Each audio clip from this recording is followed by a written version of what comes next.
Okay, well, we're all on the internet now, but unless you're lucky enough to live in the right place or you live at work, you're probably creeping along with a 28.8 or 56K dial-up modem at home, waiting while web pages slowly fill your computer screen. It doesn't have to be that way. Today, there are lots of options for speeding up your internet service, and while that usually means using DSL, cable, or satellite services, you can speed up your internet browsing even with your existing dial-up telephone modem. And here to show us how to do that is Brian Underdahl, author of several books, 47 in fact, including this one, The Internet Bible. Brian, let's talk about some of the options we have. First of all, you can make adjustments in your browser, right, to make it work faster. Right, you certainly can. Internet Explorer, for example, and Netscape, you can adjust things like your cache settings, your history settings, and so on. Okay. All of which can speed up performance. Exactly. Where do you find these things in IE, for example? Let's talk about adjusting cache. Well, the easiest thing, most people have a problem finding some of these settings because they change it in every version of IE. So the easiest thing is, first of all, start by right-clicking on the Internet Explorer icon on your desktop. Choose Properties. Then so we're into Internet Properties. You get Internet Properties. And then on the General tab here, you can go to the Settings button, and that gets you into your cache settings. Okay, so amount of disk space to use, and you can adjust the cache. And what should you do to get optimal performance then? Well, you need to play around a little. Obviously, most browsers don't use a lot of memory very well. Right. So you may need a setting in the area of 5 to 20 megabytes. So that might be optimum 5 to 20. Probably. Okay. Yeah. And you're set at 62 right now there, I saw. That's only because I'm also running okay. NetSonic. Now what about history? That's another setting that could affect what's going on, right? Right, because your history setting is the number of days that pages are kept in the cache. Right. And you probably go and visit a lot of the same web pages over and over again. So keeping them in your history cache will speed up your browsing. Got it, because it's sitting there and you're not going out and pulling it down every time. Right, so you probably want that set to 20 to 30 days. What about cookies? Now, a lot of people are paranoid about cookies, but the fact of the matter is it speeds things up, doesn't it? Well, if you just enable cookies, you don't have to deal with all these prompts. Right. A lot of websites, you can't actually use the website unless you enable cookies, or unless you at least accept them. Yeah. Now, Internet Explorer 5, they've done their best to hide the cookie settings.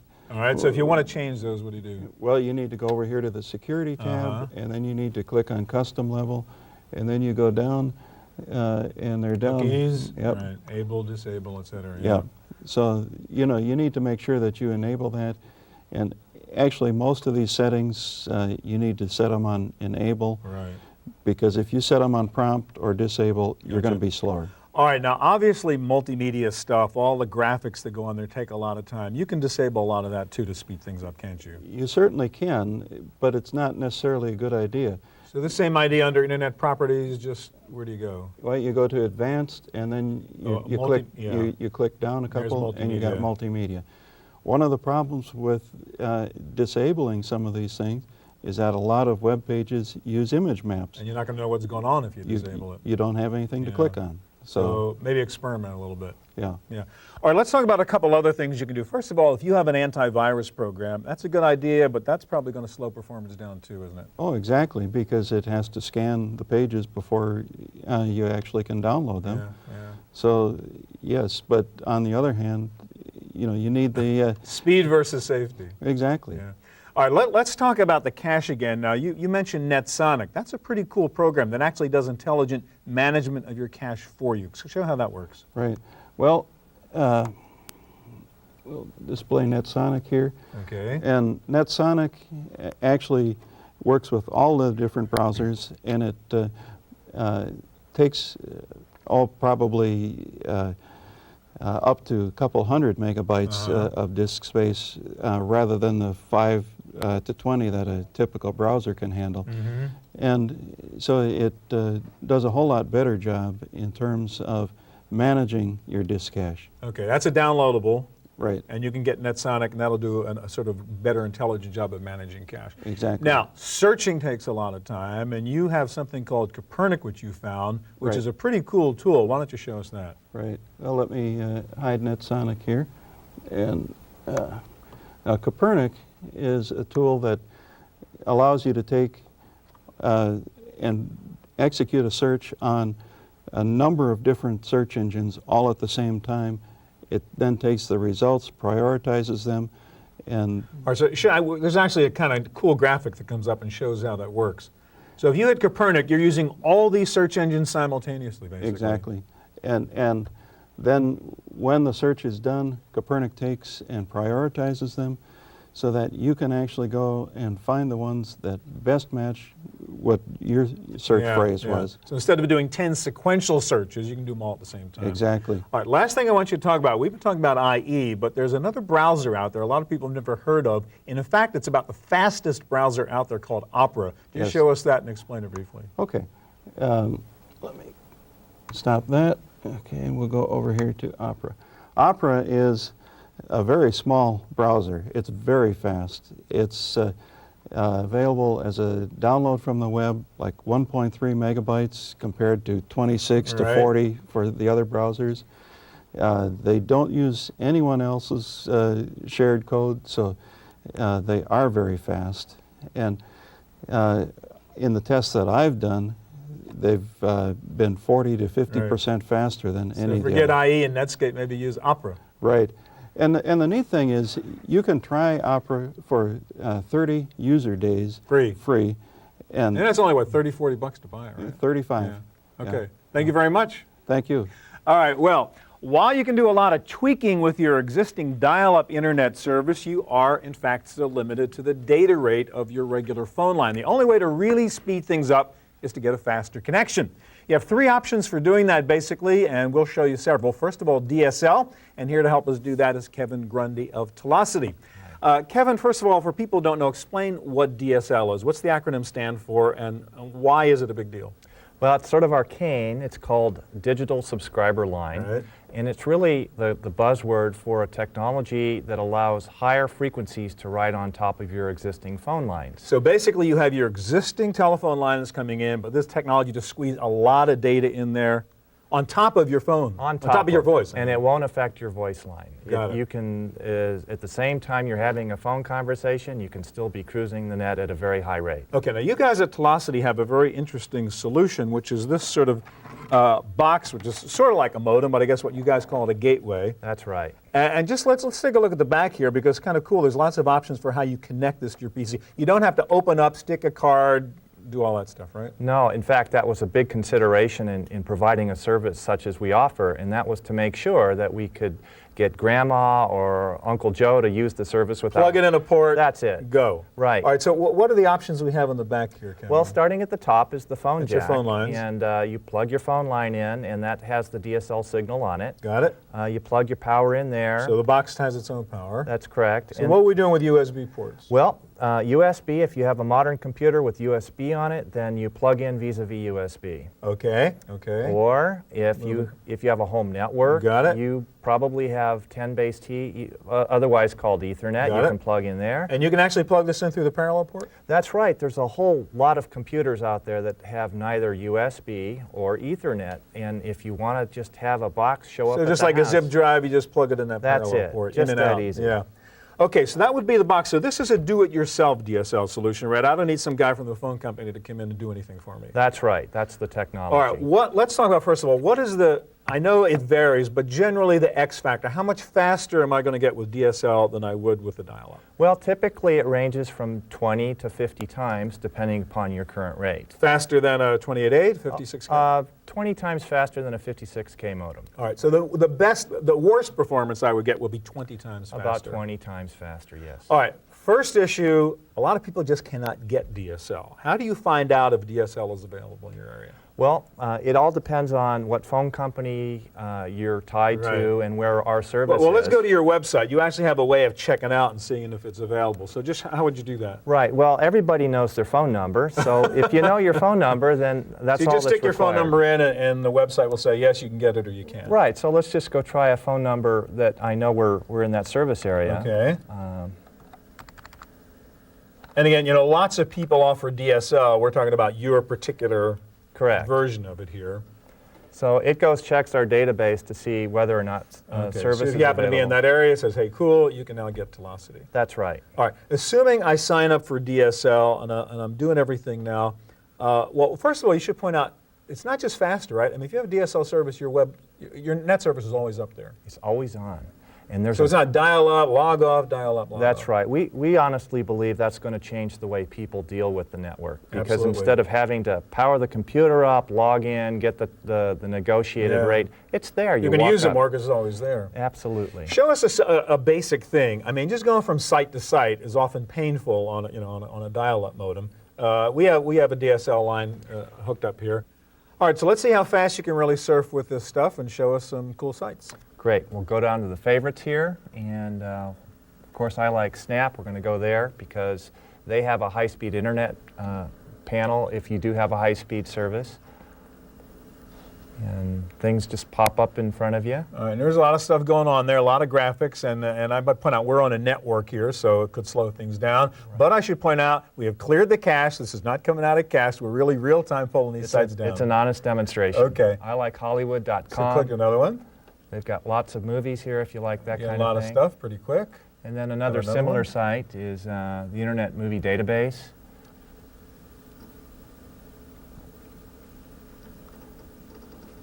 And there you go. It took a little time to get there, but once it got there, it just zoomed right in. All right, not too bad. Let me ask about some other things. Downloads. If I'm pulling down MP3 files, 20 minutes to download a song, how's that going to work on DSL? Well, it's not going to take you 20 minutes. It'll only be 1 minute or less because of the speed. All right, finally we hear about multimedia video. I'd actually watch a movie on the computer, and it's going to look like a movie if I've got DSL speed. Right. You have a demo you can show us of that? I sure do. The experience is a lot better than dial-up. Okay, and this is real again. We're really online now? We are. Yeah, so this is not a canned demo. So it's current running movie. And pretty smooth, yeah. All right, big difference. What does it cost me to have DSL service? $49.95. All right, so you guys charge $49.95, but in general, if you have other providers, it's in that sort of $50 about the same a month ballpark. range. And you might have to pay for the box. Sometimes you do. Right. Typically, it's about $100. But I can install it myself. You can install it yourself.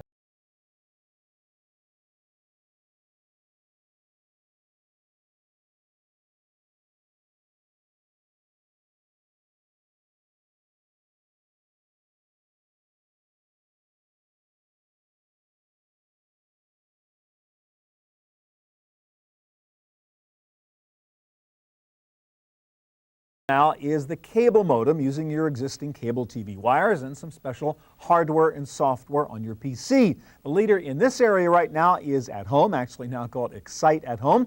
And here to show us what it takes to set up a cable modem is Eric Alia. How you doing, Eric? Hi there, how are you? Okay, I said it's the fastest. How fast is a cable modem? Well, conceivably you can get up to 10 megabits per second How about to really? your computer. Really, you get about 3 to 4 megabits per second. Depends on the speed of your computer, which plays into it. Still pretty darn fast, Pretty darn maybe fast. 60 to 100 times faster. Sure, than and it's actually what you get in the office at a T1 connection, or a little bit faster than that. So Okay. if you're used to that high-speed performance in the office, this is what you can get Now, at some home. people have cable modem and say, hey, but sometimes it slows down because you're really kind of routing a network, and if a lot of people are on it, you don't get that Well, performance. we're still accessing the general internet, so it depends on the content provider that you're going to. It is a shared connection. We're sharing about 30 megabits to about 100 homes. So that plays against some of the competition, which is a 1 megabit dedicated connection. So effectively, it's a bursty medium. Everyone is not downloading a trial of Dreamweaver at the same time. So and no one's running websites out of their basements. This is a residential service, they're professional service. Now, the other issue with cable modem is access. I mean, the fact is we cannot get cable modem right here in the studio. I mean, we can't get your service up here.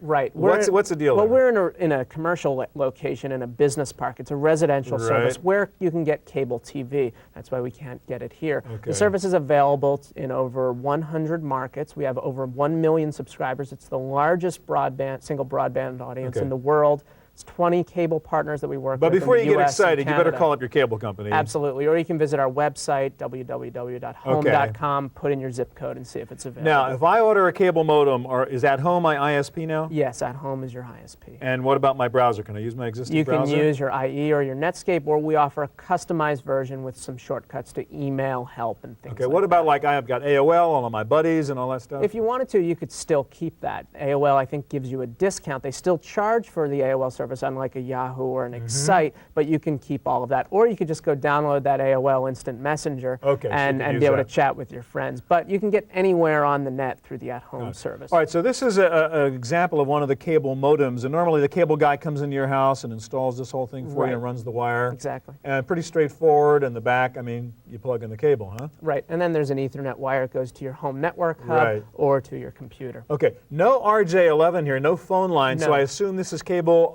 up and down. Two-way, baby. Okay, let's go on the site. And again, Okay. to be fair, we don't really have cable modem service here, but let's demonstrate but some you of the can get a things feel we for would what we're find trying to do here. on your service. It's fast. It's also always on. So we're trying to make people's lives easier to enrich them. It's task So again, oriented. no logging on, logging off. Exactly. You turn on your browser. You're online. It's graphically rich. We try to provide some interactivity. The red words are hot. These are things you can do Okay, elsewhere now on do you the have special service. content that takes advantage of the speed you Yes, guys have? we work with quite a few different content partners. I can go into our news section, for instance. This is in the information space. We work with a lot of people in the All right. entertainment space as well. And so, for instance, I can go into our Fox News video area. And here you'll get your video news on demand. So if it's- I want to watch a newscast, this is like the dream. I just Exactly. click and say, now's when I want to watch Exactly. this. And So I can pick my instead of stories? waiting for an hour to watch the Right. controversy about McCain Right, or right, whatever, right. you can watch that news clip when and how you want it. So, for instance, I can watch something, the Prince of Hollywood, Leonardo DiCaprio, talking about his new movie, The Beach. The video quality that you find here Marginally news.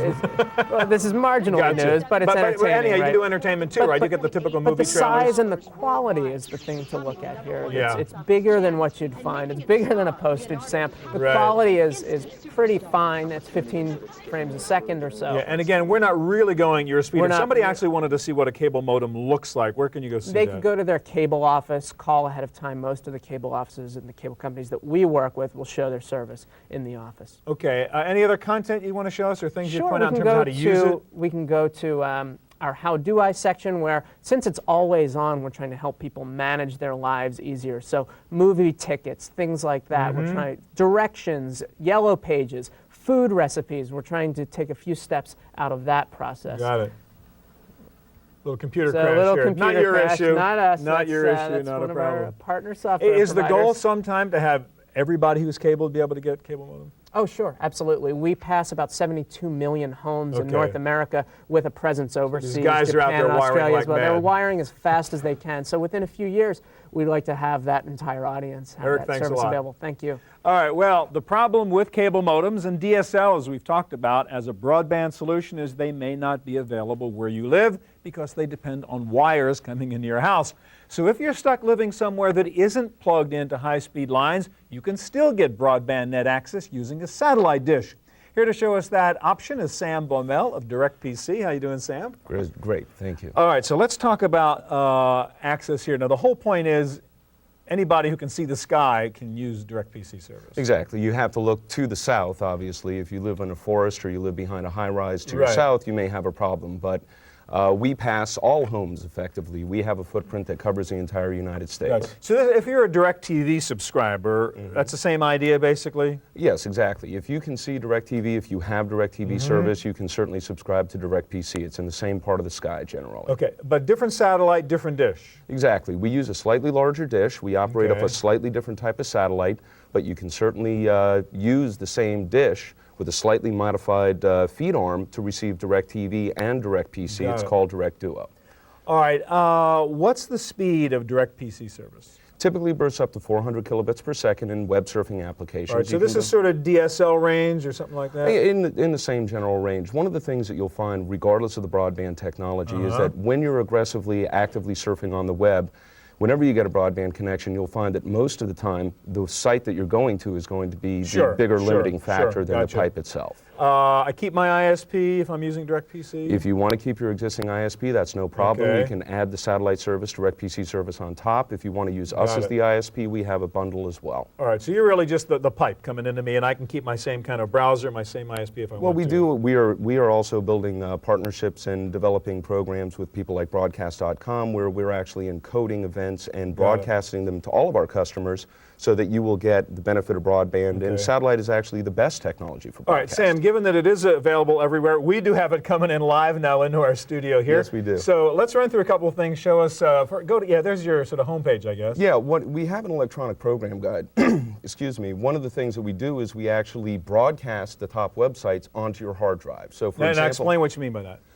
Because it's a satellite technology, we can actually broadcast efficiently the major You're content. sort of pushing all this stuff onto my hard drive. Pushing true multicast data into your hard drive. So instead of putting it at a head end that's miles away, it can actually be stored locally. All right, so my access can really be fast because you're putting on the hard drive and then I'm grabbing it off the hard drive. Exactly, and we have about 30 channels that you can subscribe to. Okay. Once your software knows that you're looking for them, when the data comes by, it will So pick this is it kind of out. like TV here, right? Very similar. Yeah. I mean, basically what you're doing now is if I go to my channels, for example, these we subscribe to, Subscribing to certain channels. I can go to abcnews.com. That's coming off of my hard drive now. It's going to pop up a lot quicker than it would if it were coming off the web via virtually any Right, broadband. but if you're going to something brand new, I take it you're popping live and you're really sucking it out of the air in real time? Then you go out on the web. It's relatively seamless. For example, we have another website that's basically online here. This is not webcast. This is the Boeing website. And you can actually pull up a picture of one of their, this is something that's very large All right, content. so we're pulling this down live right That's now. live Obviously, coming this is in. not being cached. How Exactly. delayed is that cache? Is it minutes old, seconds old, hours old? The broadcast caches are depending on the website. A news website will be updated 3 or 4 times a day. Okay. Hollywood.com or Disney will probably be updated once or twice a day. So it really depends on our relationship with the content provider, how often we want to update On the that. installation, we actually have your dish right out our little window here. Can I self-install that like I can with my DirecTV dish, or should I really have somebody climb up the roof and do it? Well, the funny thing is a lot of people do install it themselves. You obviously installed your own DirecTV Oh, I tell you, dishes. when you get that signal, it's the most exciting moment of your day. It's great. But we have professional installation available. It's very inexpensive, about $100 for a standard installation. And the modem that you use plugs into your USB port, so it's very simple to install the modem. Now, with the satellite, though, this is one way, right? I'm using the phone to get up to the website and using your satellite to come down. Exactly. One of the benefits of using the phone line is you can see we're pointing and clicking. We're not sending a lot of data out to the web. What we're doing is requesting a lot of the rich So content. not a big deal because the data going up generally is pretty small. Little bits. Phone lines are Unless fine you're for running that. a website. Yeah. Unless you're running your own website. So what's this? This is a diagram that basically explains how it works. You dial out, you go through the internet, through your ISP, whether it's us or another, to our network operations center. We grab the content from the web and put it up over the satellite and deliver it to you. With this caching business, do I have to allocate a big hunk of my hard drive to my DirectPC service? We recommend about 400 megabytes be available, but you Okay. can determine when you sign on for each one of the sites, it will Gotcha. tell you how much you should put aside, 20 megs, Okay. 30 megs, 50 megs, whatever. Sounds great. Thank you very much. You're very welcome. All right, that's our look at high-speed internet access. Don't go away. I'll be back in just a moment with my pick of the week, a new real way to play virtual pool.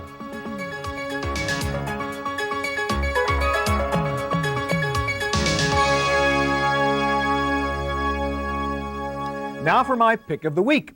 Sports simulations on computers have gotten a lot better over the years as processor speed and graphics have improved, but the weak link continues to be input devices. A mouse or a keyboard is just not the same as a real golf club or a baseball bat.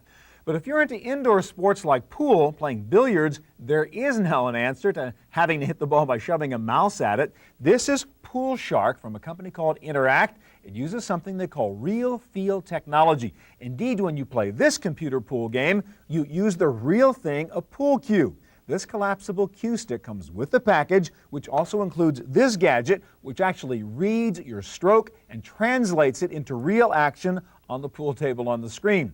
Pool Shark comes bundled with 2 great pool games, Virtual Pool 2 and Ultimate 8-Ball. Let me show you how it works, keeping in mind I'm not too good at this. The cradle or the cue stick controller actually functions like a mouse, so you can move around the table, see the whole table, and actually pick the particular shot you want and how you're going to position the ball. I'll leave it just about right there. Then when you're ready to shoot, you just shoot. You position your hand on the cue stick and on the cradle here, and you just pull back and take a lousy shot like that. All right. The cue stick cradle, by the way, comes with a switch over here, so it does work for lefties or righties. It also doubles as a standard mouse if you want. It plugs into a USB port, so setup is plug and play. And of course, you can set up online games and take on other players on the net. It's a lot of fun. The cost is under $40.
Scientists talking to each other.